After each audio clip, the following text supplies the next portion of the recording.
accompagner les usagers de la route à comprendre le rôle de la lumière pour être vue et se rendre visible au crépuscule et la nuit est entre autres l'un des objectifs que s'est fixé Aubin Edith Adoukonou, directeur du Centre national de sécurité routière et son équipe. Un objectif, des stratégies. Pendant 3 semaines, ils ont parcouru les gares routières, les lieux de rassemblement des conducteurs de véhicules en commun, des transports et ceux des marchandises installés dans les départements de l'Atlantique, du littoral, de l'Ouémé et du plateau. Nous avons remarqué que c'est facile aux conducteurs aujourd'hui de se croiser en phare dans la circulation. Les conducteurs ont oublié ou bien ne respectent plus les principes de croisement. L'éclairage au niveau des véhicules laisse à désirer. Et la période que nous voulons aborder à partir du mi-novembre jusqu'à la fin de l'année est une période où l'harmattan va souffler, il y aura de brouillard dans la nature et même on va constater la présence de la brume.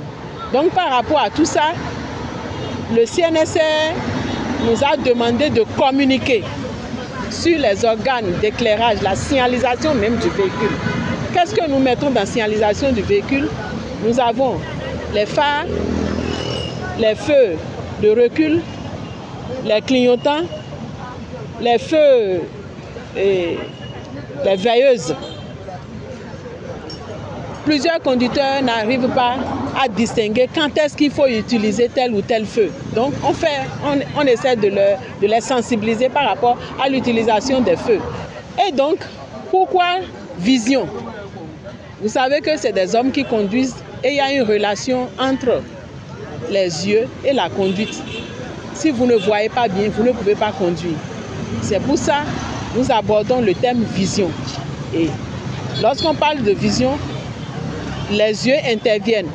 Et chaque conducteur doit savoir que tous les ans, il doit se faire consulter par un ophtalmologue pour lui certifier que ses yeux sont en bonne santé et qu'il peut conduire par temps de nuit ou le jour. Sans ce certificat, lui-même, il ne sera pas convaincu de la nature de ses yeux. Il arrive des moments où on a même des troubles de la vision. Et ces troubles peuvent être liés au taux de glycémie élevé. Donc, si le conducteur a l'habitude d'aller voir un médecin, on va lui demander de faire le taux de glycémie, de voir si la glycémie est élevée ou pas. À la place de l'Étoile Rouge, ce jeudi, les conducteurs de bus et les artisans de Benetassi ont été entretenus par Razak Moutaïrou, chef division inspection routière. Le fait de mettre le clignotant ne donne pas l'assurance d'une priorité, surtout dans un contexte comme celui du Bénin, surtout avec les 2 roues.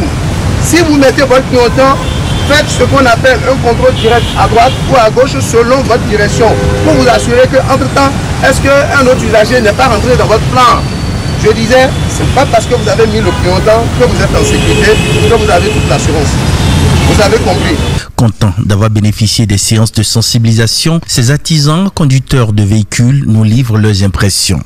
Nous avons eu la chance et l'honneur de recevoir une équipe de la CNSR qui est passée nous sensibiliser sur l'éclairage et la visibilité.